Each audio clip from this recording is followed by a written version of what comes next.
नमस्कार, मैं हूँ डॉक्टर राजीव पथरिया और आप देख रहे हैं लाइव हिंदुस्तान चर्चा। आज हमारी चर्चा का विषय है कि हिमाचल की सियासत कहीं भी सर्द होने का की जहमत नहीं उठा रही है, गर्मी रह रही है कहीं न कहीं, लगातार। अब भी 3 उपचुनावों में कूदी हुई है, भाजपा और कांग्रेस। सत्तारूढ़ कांग्रेस दावे कर रही है हम जीत रहे हैं, भाजपा दावे कर रही है हम जीत रहे हैं। इसी बीच सीपीएस का जो मामला था हाई कोर्ट में, उस पर निर्णय सुरक्षित रख लिया गया है। और इसी के साथ मुख्यमंत्री सुखविंदर सिंह सुक्खू और उनकी कैबिनेट के लोग बड़े-बड़े दावे कर रहे हैं कि जो 9 भाजपा के विधायक हैं, उनकी सदस्यता कभी भी जा सकती है और उन्होंने स्पीकर से माँग की है कि जो 28 फरवरी को चेयर के ऊपर जो कागज़ फेंके गए, नीचे रिपोर्टर्स के कागज़ छीने गए, जो अंदर भाजपा के 9 विधायकों द्वारा जो अवमानना की गई चेयर की, उसको लेकर जल्द निर्णय दे दिया जाए। तो वहीं पे डिफेंसिव भी हुई है भाजपा, उसका कहना है कि ये तो लोकतंत्र की हत्या करने पे आ गए हैं मुख्यमंत्री सुखविंदर सिंह सुक्खू। सुखविंदर सिंह सुक्खू गहरी राजनीतिक खेल रहे हैं भाजपा के साथ क्योंकि भाजपा ने कोशिश की उनकी सरकार गिराने की। अब सुक्खू भी कहीं न कहीं भाजपा पे भारी पड़ने की कोशिश कर चुके हैं। उपचुनावों के नतीजे पिछले भी उनके हक में रहे, अब फिर से 3 उपचुनावों में आगे 9 उपचुनाव होते हैं या 15 होते हैं, ये भी एक बड़ी बात है। लेकिन क्या स्पीकर इस पर निर्णय दे पाएँगे? क्या इस तरह का निर्णय दे पाएँगे कि निष्कासन ही कर दें वो? क्योंकि अभी तक इस तरह की कोई परिपाटी है नहीं है, लेकिन स्पीकर का विशेषाधिकार भी है, लेकिन उसको चुनौती भी दी जा सकती है बाद में। ये 9 विधायक कौन हैं? ये हैं भाजपा के विपिन परमार, सतपाल सिंह सत्ती, विनोद कुमार, डॉक्टर हंसराज, सुरेंद्र शौरी, त्रिलोक जम्वाल, इंदर सिंह, लोकेंद्र कुमार और दीपराज। इनके ऊपर निष्कासन की तलवार सुप्पू सरकार की तरफ से यानी कहिए कि स्पीकर की तरफ से लटकी हुई है, क्योंकि इस मामले में संविधान के अनुच्छेद 194 के तहत नोटिस जारी हुए हैं और स्पीकर कभी भी इसका निर्णय सुना सकते हैं। तो इस पे आगे क्या हिमाचल की सियासत में क्या बार-बार उपचुनाव होते रहेंगे, बार-बार परीक्षा होती रहेगी? तो आज हम इसी विषय पे चर्चा करने जा रहे हैं। हमारे साथ चर्चा में भाग ले रहे हैं प्रवीण शर्मा जी हैं, राजनीतिक विश्लेषक हैं, वो हमारे साथ जुड़े हैं। संजय शर्मा जी हैं, भाजपा के वरिष्ठ नेता हैं, वो हमारे साथ चर्चा में भाग ले रहे हैं। प्रेम कौशल जी हैं, मुख्य प्रवक्ता हैं प्रदेश कांग्रेस कमेटी के, वो हमारे साथ आज चर्चा में जुड़े हैं। तो प्रवीण जी, ये जो एक दावा है मुख्यमंत्री का कि 9 लोग और कभी भी जा सकती है इनकी सदस्यता और हमारी सदस्यता उसके बाद हमारे 50 सदस्य हो जाएँगे। और इसको लेके नेता प्रतिपक्ष जयराम ठाकुर भी जवाब दे रहे हैं, भाजपा के राज्य अध्यक्ष डॉक्टर जी बिंदल भी जवाब दे रहे हैं। तो आपको लगता है कि ये जो अवमानना का मामला है, इस पे कोई कठोर निर्णय स्पीकर दे सकते हैं? देखिए डॉक्टर साहब बहुत महत्वपूर्ण विषय है और सबसे पहले तो हमें ये प्लूरलिज्म मोशन समझना पड़ेगा। जी, भारतीय संविधान है, उसका जो अनुच्छेद 105 है, उसमें संसद के किसी भी सदस्य या अध्यक्ष उनके खिलाफ या उनके जो उनको अधिकार दिए अधिकारों का हनन होता है, तो प्रिविलेज मोशन लाया जा सकता है और इसी तरह से 194 जो है, जो संविधान का अनुच्छेद है, उसके तहत विधानसभा में जो उसके सदस्यों को अधिकार मिले हैं, अगर उन अधिकारों के खिलाफ कोई अपराध किया जाता है या ये सामूहिक रूप से किया जाता है, तो उसके लिए दंड दिया जा सकता है। और इस बात का निर्णय जो है या स्पीकर स्वयं कर सकते हैं कि कोई अपराध हुआ है या स्पीकर जो है विशेषाधिकार समिति को ये सौंप सकते हैं। और इस अपराध का जो दंड है वो 3 भागों में बांटा गया है। वो क्या है? फटकार या नसीहत, जहां स्पीकर ये कह सकते हैं कि ठीक है, आप लोगों ने इस अधिकार का उल्लंघन किया है, तो आपको आगे से ये नहीं करना है। जी, दूसरा जो है, कुछ समय के लिए निलंबित किया जा सकता है। एक सत्र के लिए निलंबित कर दिया या कुछ बैठकों के लिए निलंबित कर दिया। और जो तीसरा सबसे महत्वपूर्ण है, निष्कासन।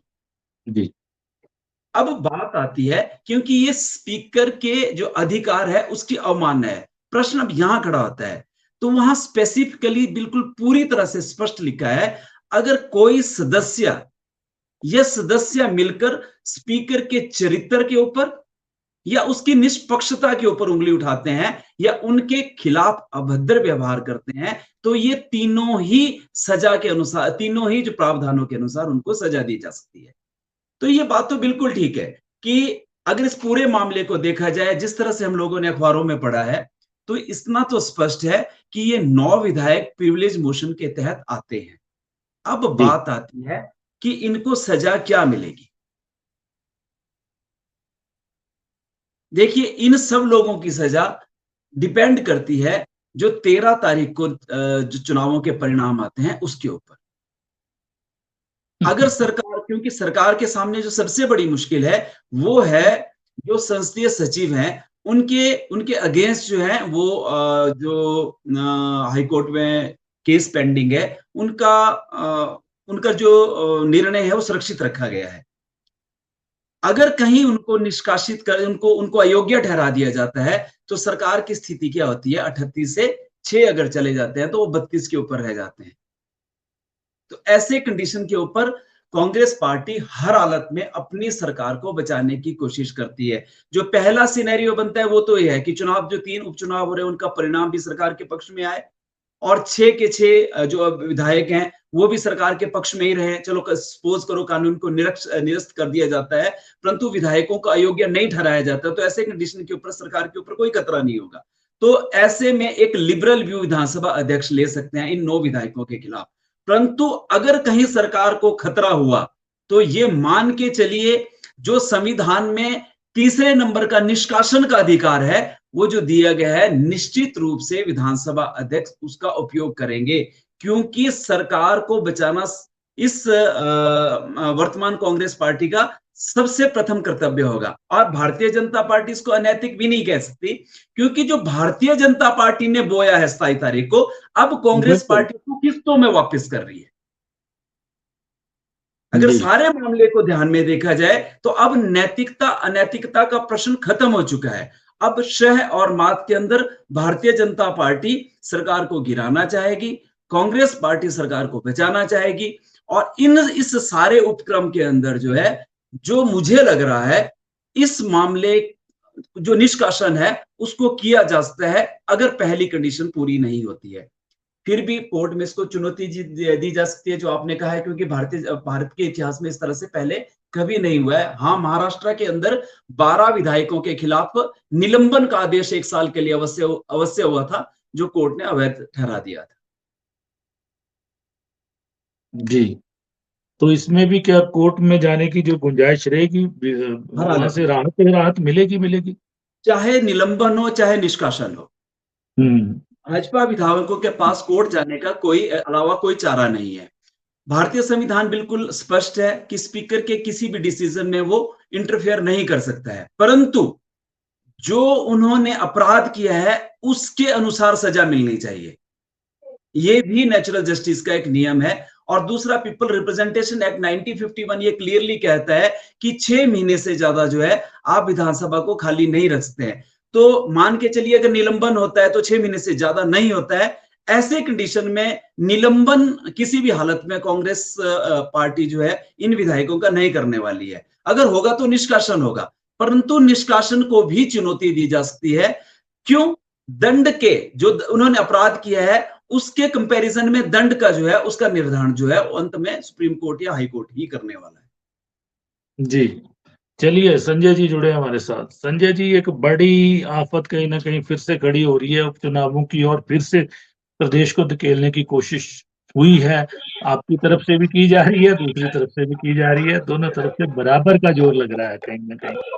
और ये 9 विधायकों को, इनका जो आचरण विधानसभा सदन के अंदर था, आसन में के प्रति जो इनका सम्मान था, अनादर किया इन्होंने, अभद्र व्यवहार और निष्पक्षता, इन्होंने स्पीकर की निष्पक्षता के ऊपर भी आरोप लगाए और अभद्र व्यवहार भी सदन के अंदर किया, जिसकी वीडियो रिकॉर्डिंग भी हुई और मामला चल रहा है, जैसा कि प्रवीण जी ने कहा। तो स्पीकर स्वतंत्र है इस तरह से, और ज्यादा से ज्यादा जो कठोर दंड है वो, इनका ये भी कहना है कि 3 निर्णय उपचुनाव के क्या आते हैं वो तय करेंगे कि दंड कैसा होगा स्पीकर।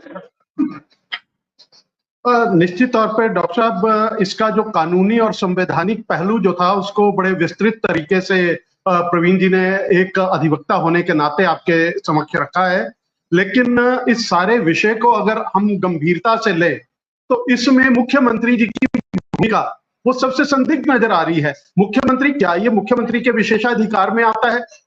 अब जिस तरह से मुख्यमंत्री जी ने चुनाव, जब ये उपचुनाव के प्रक्रिया शुरू होती है और मुख्यमंत्री जी इस बात को लेकर के आते हैं कि भारतीय जनता पार्टी के 9 विधायकों के निलंबन का विषय जो है वो अभी तक विधानसभा अध्यक्ष के समक्ष पेंडिंग है, लेकिन उसके ऊपर निर्णय सुनाने वाले मुख्यमंत्री कौन होते हैं?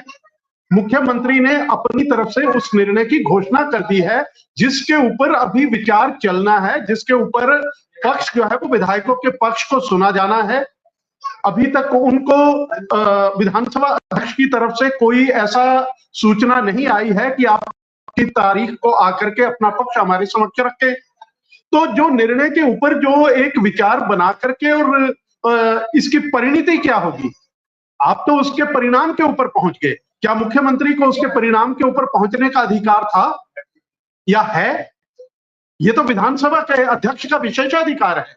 ये विधानसभा अध्यक्ष के जो उनको कानूनी प्रदत्त शक्तियां हैं उनके भीतर विषय को सुना जाना है, चाहे वो उनके माध्यम से सुने चाहे अधिवक्ता के माध्यम से सुने, लेकिन विधानसभा अध्यक्ष सुनेंगे। अब पहले, दूसरे या तीसरे जो इसके अंदर प्रावधान है, कौन सा किसके ऊपर क्या निर्णय विधानसभा अध्यक्ष लेते हैं, इसका मतलब कि विधानसभा अध्यक्ष की जो स्वतंत्रता है, विधानसभा अध्यक्ष क्या निर्णय देने वाले हैं वो मुख्यमंत्री को पहले से पता है। तो निश्चित तौर पे अगर कोई भी ऐसा कदम होगा तो विधानसभा अध्यक्ष का फैसला जो है वो कोई अंतिम नहीं है। जिस तरह से प्रवीण जी ने कहा है कि इसके बाद भी विधायकों को अपना पक्ष रखने के लिए जो है उच्च न्यायालय और सर्वोच्च न्यायालय वो दोनों अभी जो है वो विधायकों के अपना पक्ष रख सकते हैं दोनों जगह पे जाकर के। तो ये सारा विषय जो है इसको कॉम्प्लिकेट करने के लिए, क्योंकि ये चुनाव प्रक्रिया को प्रभावित करने का प्रयास जो है वो मुख्यमंत्री कर रहे हैं, इसलिए उन्होंने ऐसी घोषणा करी है। जहां तक 3 उपचुनाव का सवाल है, अब क्या ऐसी मजबूरी आन पड़ी थी कि मुख्यमंत्री को इस चुनाव के भीतर अपनी पत्नी को लाना पड़ा? इसका मतलब है कहीं ना कहीं कांग्रेस पार्टी को अपने हालात जो है वो उस क्षेत्र के अंदर अच्छे नहीं लग रहे हैं। मुख्यमंत्री उल जुलूल बयानबाजी जो है वो हमीरपुर में भी करते हैं। तो ये सारे जो विषय है ये कहीं ना कहीं मुख्यमंत्री को उलझाए हुए हैं, क्योंकि मुख्यमंत्री को भी पता है कि जो सीपीएस वाला जो विषय है वो अभी तक कोर्ट के अंदर उसके ऊपर सारी बहस पूरी हो चुकी है, उसके ऊपर निर्णय आना है। निर्णय कोर्ट के समक्ष उसको सुरक्षित रखा है, वो किसी भी समय कोई भी तारीख डाल करके उसकी घोषणा हो सकती है। तो मुख्यमंत्री कहीं ना कहीं उस तरफ से भी घबराए हुए हैं और दूसरी तरफ 3 उपचुनाव के परिणामों को लेकर के भी, क्योंकि जब लोकसभा के चुनाव चल रहे थे उस समय जो उपचुनाव थे निश्चित तौर पे भारतीय जनता पार्टी की प्राथमिकता लोकसभा की 4 सीट जीतने का था और वो हमने जीती है। और मुख्यमंत्री का उस समय जो पूरा ध्यान जो था वो उपचुनाव के भीतर था। लेकिन वहां भी हम 2 सीट तो जीत करके लाए हैं ना, हमारी संख्या तो बड़ी है ना। अगर ये 3 चुनाव भी जीतते हैं तो बढ़ती है ना। तो 6 जो है 6 सीपीएस का विषय जो है जो सरकार के ये न्यायालय के समक्ष लंबित पड़ा है, जिसके ऊपर निर्णय सुरक्षित रखा गया है, अगर वो सरकार के खिलाफ जाता है तो सरकार का संख्या बल किधर जाता है? और जहां तक 9 विधायकों का कोई अपराध नहीं है, केवल उनको निलंबित करने का एक ही कारण बनता था, उस समय सरकार की प्राथमिकता थी बजट को पारित करवाना, और बजट पारित करने के लिए सरकार को कहीं ना कहीं अपने भीतर से डर था कि उनके और भी विधायक छिटक करके दूसरी तरफ वोटिंग ना कर दे। इसलिए 9 विधायकों के निलंबन का विषय जो है वो लेकर के उस समय विधानसभा अध्यक्ष के समक्ष वो जगत सिंह नेगी या इनके सदस्यों ने रखा और उसके ऊपर जो है वो ये सारी कार्रवाई चल रही है। जी संजय जी, आपने सीपीएस का जिक्र किया। सीपीएस का जो मामला है उसमें निर्णय न्यायालय द्वारा सुरक्षित रखा गया है, लेकिन आपके ही नेता प्रतिपक्ष जयराम ठाकुर जी कह रहे हैं कि बस ये जाने वाले हैं और गिरने वाले, कहीं ना कहीं वो भी इस पहले ही कोर्ट की तरफ से निर्णय सुनाने लग पड़े हैं। ये मुख्यमंत्री ने उन पे पिछले कल ही टिप्पणी की है कि वो निश्चित तौर पे ऐसे विषयों के ऊपर जो है, क्योंकि संज्ञान जो है वो अदालतों द्वारा लिया गया है, बहुत जगह अनसीट नहीं किए गए हैं, लेकिन उनकी शक्तियों को हटाया गया है, सीपीएस को हटाया गया है। हम ये नहीं कह रहे हैं कि उनको अनसीट कर दिया जाएगा, उनको ये तो कोर्ट के ऊपर हम प्रश्न चिन्ह नहीं लगा रहे हैं।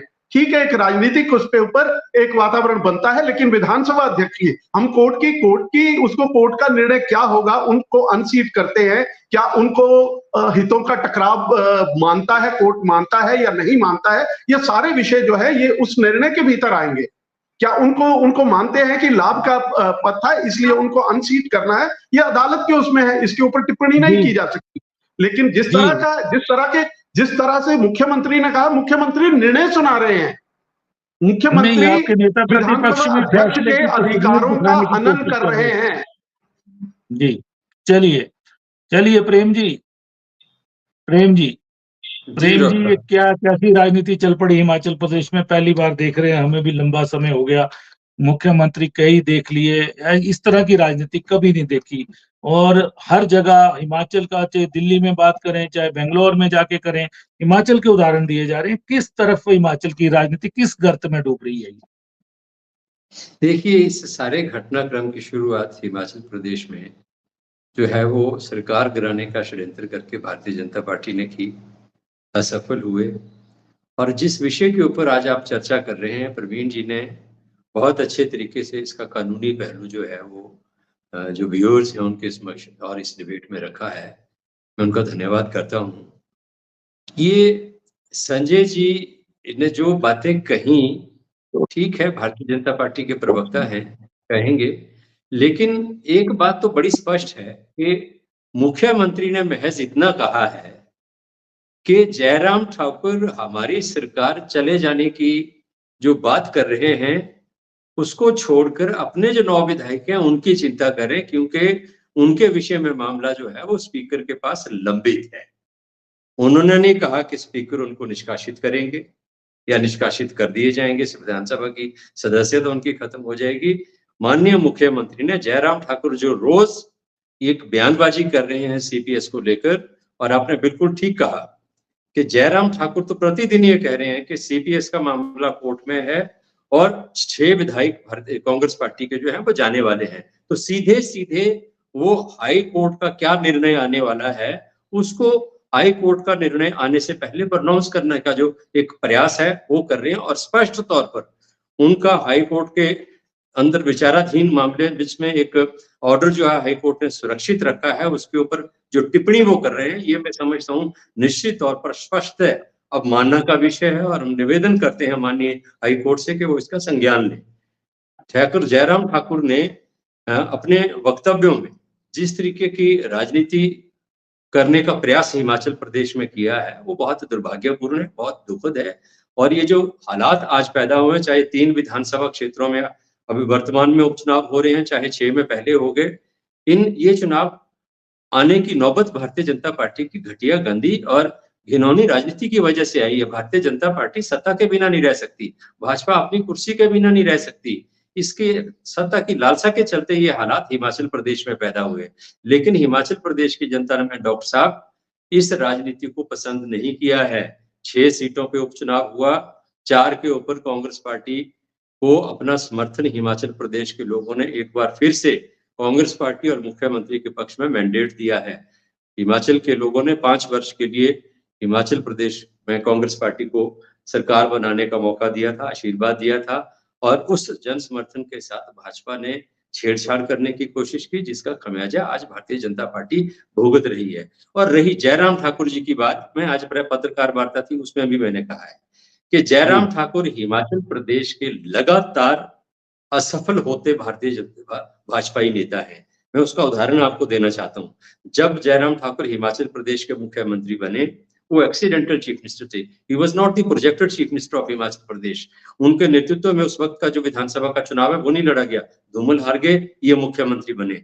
इनके नेतृत्व में उपचुनाव हुए हिमाचल प्रदेश के अंदर, 3 विधानसभा के 1 लोकसभा का, 4 भारतीय जनता पार्टी हारी। उसके बाद नगर निगम के चुनाव हुए, मंडी, पालमपुर, धर्मशाला, सोलन, 4 में से 2 कांग्रेस पार्टी ने जीते। फिर विधानसभा के चुनाव हुए, 40 सीटें जीतकर कांग्रेस पार्टी सत्ता में आई, भारतीय जनता पार्टी को पराजय का सामना करना पड़ा। उसके बाद नगर निगम शिमला के चुनाव हुए, उनमें कांग्रेस पार्टी जीती। सरकार को तोड़ने का प्रयास जयराम ठाकुर और जेपी नड्डा ने मिलकर किया, उसमें भारतीय जनता पार्टी असफल हुई। जो उपचुनाव हिमाचल प्रदेश में हुए, 6 में से 4 सीटें कांग्रेस पार्टी ने जीती, वहां भी भारतीय जनता पार्टी का नेतृत्व और जयराम ठाकुर असफल हुए।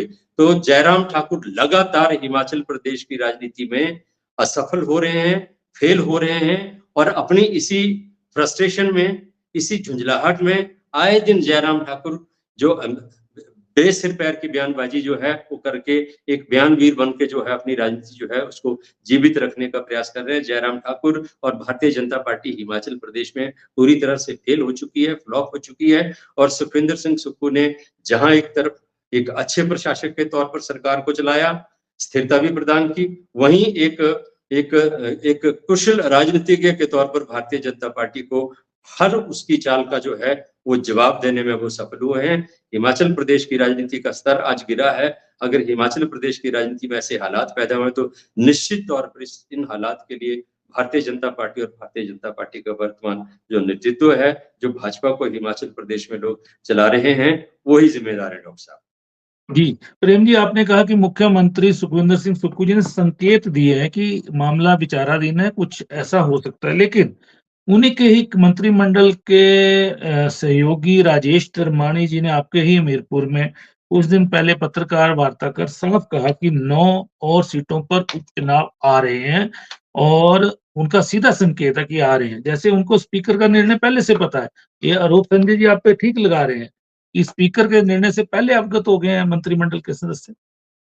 देखिए, मैं तो जो मुख्यमंत्री ने बयान दिया है, मुख्यमंत्री की इस विषय में टिप्पणी है, मैं उस टिप्पणी को लेकर ही बात आपके साथ करूंगा। धर्मानी जी ने जो कहा है, मैं समझता हूं कि इस तरह की टिप्पणी जो है वो नहीं होनी चाहिए। जी, चलिए प्रवीण जी, आपको याद होगा ऑपरेशन दुर्योधन हुआ था, एक मीडिया हाउस द्वारा ऑपरेशन किया गया था, ना उसकी कोई एफआईआर थी, ना कोई जांच थी, ना कुछ था, ठीक है।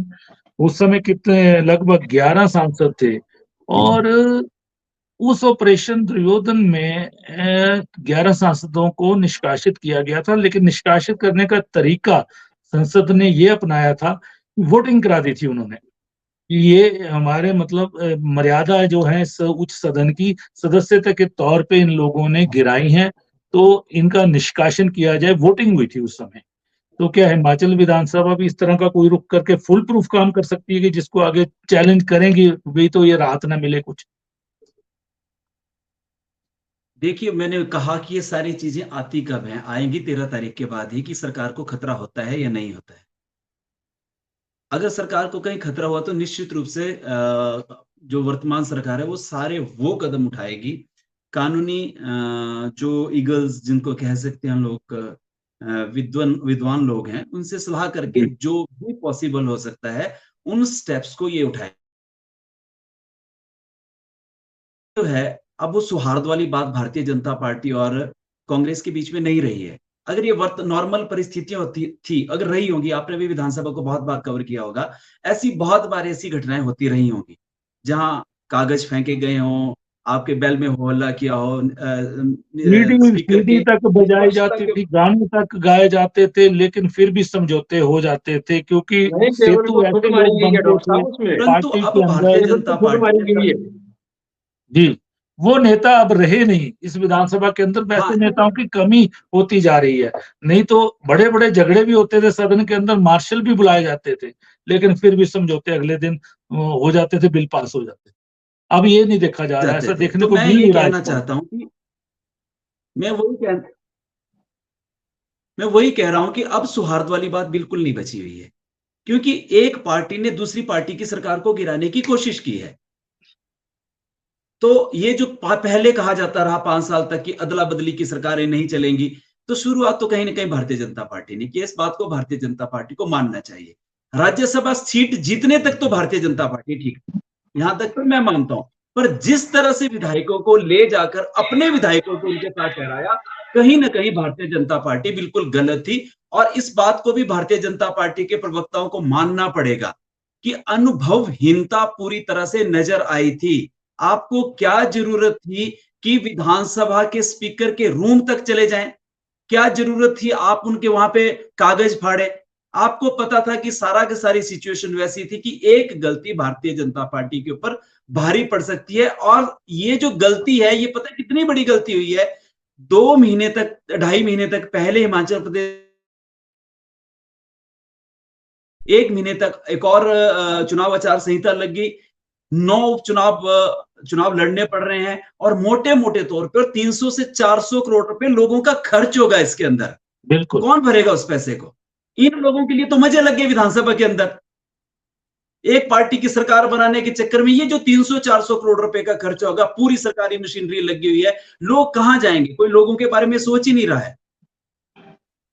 तो तीसरा विकल्प नहीं है। अगर तीसरा विकल्प होता तो कहीं ना कहीं लोग नकार देते इस बात को पूरी तरह से। ये जो नंगा नाच खेला जा रहा है लोकतंत्र के नाम के ऊपर, कभी इसकी सरकार को गिराओ, कभी वैसा करिए, ये क्या सच में शर्मनाक नहीं है? आम हिमाचली होने के नाते हम लोगों को सोचना पड़ेगा कि खेल चल क्या रहा है। जी बिल्कुल, परिस्थितियां बहुत और विपरीत होती दूसरी जा एक और रही हैं। चीज है कि जो विधायक वहां बैठे हुए थे, उन लोगों ने, उनके बिल किसने दिए? क्या वो लाभ केस में श्रेणी में नहीं आता है? उनके ऊपर भी एफआईआर होने चाहिए वहां पर। इतने दिनों तक उनके जो बिल किसी ने दिए हैं, वो भी लाभ पाने की श्रेणी में आता है। वो तो सरकार गिराने के षड्यंत्र और भ्रष्टाचार के को-क्यूज बनने ही वाले हैं। जांच चल रही है, वो तो डे बाय डे जांच बहुत आगे बढ़ गई है। अब मैं तो वही खुलकर कहने बोला जा जा रहा रहा है कि हूं। फलां ने हमसे बोला कि कैश दे दो, फलां ने, ये कई चीजें आ रही हैं, वो लंबा चलेगा मामला। प्रवीण तो जी, ये उस कहीं मामले ना को कहीं छोड़िए, जो है पहले हम उसी विषय पे कर लें। ये लोकतंत्र के ऊपर कहीं ना कहीं काला धब्बा है। इस बात को हम लोगों को स्वीकार करना चाहिए और नए जी सिरे से शुरुआत करनी जी चाहिए। बहुत बड़ी गलती हिमाचल प्रदेश में हो रही है। जी संजय जी, कल ही आपातकालीन इमरजेंसी की वर्षगांठ है। लेकिन आज प्रवीण जी ने ठीक किया कि लोकतंत्र पे काला धब्बा ये भी लगा है कि 27 फरवरी 28 फरवरी को लोकतंत्र पे काला धब्बा हिमाचल प्रदेश में भी लगा है। और बार बार जनता को बेवकूफ बनाने की भी कोशिश की जा रही है, क्योंकि तीसरा विकल्प हिमाचल प्रदेश में नहीं है जिसका लाभ ये दोनों दल, चाहे कांग्रेस है चाहे भाजपा, उठा रहे हैं। कहीं भी दोनों एक दूसरे से कम नहीं है। जी संजय जी। डॉक्टर साहब देखिए, ये सारी परिस्थितियों के ऊपर अगर कोई जिम्मेदार है तो प्रदेश के मुख्यमंत्री जिम्मेदार हैं। आपको 43 विधायकों का 40 आपको अपनी पार्टी के 3 आपको निर्दलीय विधायकों ने समर्थन दिया, लेकिन आप वहां पे अपनी खुन्नस को निकालने के लिए आप केवल, क्योंकि वो आपकी पसंद के विधायक बाकी नहीं थे, आप जो विधायक आपकी पसंद के नहीं हैं, आपने उनके क्षेत्रों को किसी भी सरकारी जो लाभ होते हैं, कोई काम होते हैं, उनसे वंचित रखा, विकास से वंचित रखा। आपने एक सबसे बड़े जिला को जो है वो राजनीतिक प्रतिनिधित्व देने में जो है वो आपने कोताही बरती। आप अपने विधायकों की महत्वाकांक्षाओं को, आप अपनी उनकी आशाओं को, उनकी आकांक्षाओं को आप पूरा नहीं कर पाए। जिम्मेदार भारतीय जनता पार्टी हो गई। आपको जब पूर्ण बहुमत मिला, उसको किसने संभालना था? क्या वो भारतीय जनता पार्टी की जिम्मेदारी थी? क्यों भारतीय जनता पार्टी मना, क्यों डॉक्टर साहब, क्यों भारतीय जनता पार्टी मना करेगी अगर 6 विधायक अपनी सदस्यता छोड़ करके अगर भारतीय जनता पार्टी की सदस्यता ग्रहण कर रहे हैं? आप बताइए, हम राजनीतिक दल है, हम क्यों मना करेंगे? संजय अगर जी, पूरी स्थिति को नहीं संभाल, डॉक्टर साहब आप मेरी बात को पूरा होने दे लीजिए। अगर नहीं संभाल पाए तो उसके लिए जिम्मेदार कौन है? हम तो राजनीतिक परिस्थिति जो बनी उस परिस्थिति के अनुसार हमने काम किया। लेकिन सुनिए, आपने संजय जी जो तलवार की नोक पे अब तक फरवरी माह तक, 27 फरवरी से पहले जो तलवार की नोक पे सुखविंदर सिंह सुक्खू चल रहे थे, आपने तो उनके लिए बड़ा शानदार रास्ता बना दिया। जो विधायक उनके विरोधी थे, आपने आज उनको विधानसभा से बाहर करवा दिया। आपने ऐसा समर्थन दिया। वहीं प्रवीण जी ठीक बोल रहे हैं कि विधानसभा के अंदर आपकी कैसी रणनीति थी कि लेकिन जिस तरह की चर्चा में हालांकि वो विधायक दल की तरफ से हुई है, कहीं ना कहीं ये तभी ये सारा कुछ आज की डेट में सामने खड़ा है। जिस तरह से सारे विकल्प जो है वो लोकतंत्र के भीतर दोहाई दे करके और सारे कानूनी और संवैधानिक पहलू बताए जा रहे हैं, ये जिस तरह का मुख्यमंत्री अगर ऐसा वातावरण पैदा करेंगे तो निश्चित तौर पे प्रदेश जो है वो मध्यावधिक चुनाव की तरफ जा रहा है। आप उपचुनाव की बात कर रहे हैं, यहाँ पे पूर्ण चुनाव हो जाएगा। अगर आप इस तरह के 356 का उपयोग करना भारतीय जनता पार्टी भी जानती है। अगर आप प्रदेश के अंदर संवैधानिक संकट पैदा करेंगे, अगर आप प्रदेश के अंदर संवैधानिक संकट पैदा करेंगे तो कोई भी कानूनी पहलू लेने से जो है वो गुरेज नहीं किया जाएगा। आप राजनीति करना केवल सुखविंदर सिंह सुक्खू को ही नहीं आता है, भारतीय जनता पार्टी भी किस तरह से इंदिरा गांधी ने 27 चुनी हुई सरकारों को गिराया था। बाबरी मस्जिद का बाबरी ढांचा जो है वो उत्तर प्रदेश में गिरता है, सरकार हिमाचल की तोड़ दी जाती है। ढांचा जो है वो उत्तर प्रदेश में गिरता है, सरकार राजस्थान और मध्य प्रदेश में तोड़ दी जाती है, इसके ऊपर दिल्ली के भीतर तोड़ दी जाती है। आप संविधान को हम भी उतना ही जानते हैं जितना कांग्रेस के लोग जानते हैं। मैं फिर कह रहा हूं कि ये प्रदेश मध्यावधि चुनाव की तरफ जा रहा है और उसके लिए मुख्यमंत्री जिम्मेदार है, क्योंकि जितनी भी परिस्थितियां प्रदेश के भीतर पैदा हुई है वो सुखविंदर सिंह सुक्खू ने करी है। और सुखविंदर सिंह सुक्खू ने निश्चित और बिल्कुल ठीक कह रहे हैं, प्रदेश के लोग आज भी कहीं चर्चा चली थी कि कहीं नौकरी मिली। आज एक जनसभा में था कि किसी को नौकरी मिली, 1 लाख नौकरी देने का वायदा सुखविंदर सिंह सुक्खू की सरकार ने किया था पहली कैबिनेट में। तो एक कार्यकर्ता बीच में, एक बेचारा बुजुर्ग हाँ कहता मिल गई नौकरी उप मुख्यमंत्री की बेटी को, और नौकरी मिलने जा रही है मुख्यमंत्री की पत्नी को। ये एक आम कार्यकर्ता, एक आम वोटर जो है, मतदाता जो है, उसके दिमाग में ये बात जो है वो घर कर गई है। चलिए तो ये जो है ये भारतीय ऐसा है डॉक्टर साहब, बात ये है कि ये जो 356 की बात संजय जी ने कही है, इससे स्पष्ट हो जाता है कि भारतीय जनता पार्टी में कितनी फ्रस्ट्रेशन है और किस हद तक भारतीय जनता पार्टी के नेता हिमाचल प्रदेश में हताश और निराश। फ्रस्ट्रेशन तो मुख्यमंत्री की झलक रही है जो कह रहे हैं कि 9 विधायकों को निलंबित करेंगे। बीच में मत बोलिए आप प्लीज, बीच में मत बोलिए, मैं नहीं बोला आपके बीच में। दूसरी बात ये है इन्होंने मुकेश अग्निहोत्री की बेटी की जॉब की बात की। जगत प्रकाश नड्डा की पत्नी कहाँ नौकरी करती थी यूनिवर्सिटी में, वो कौन सा यूजीसी का एग्जाम क्लियर करके आई थी। जो मुकेश अग्निहोत्री की बेटी है, शी इज हाईली क्वालिफाइड और हाईली क्वालिफाइड है, मेरिटोरियस है, कोई किसी को दया में नौकरी नहीं मिली है उनको।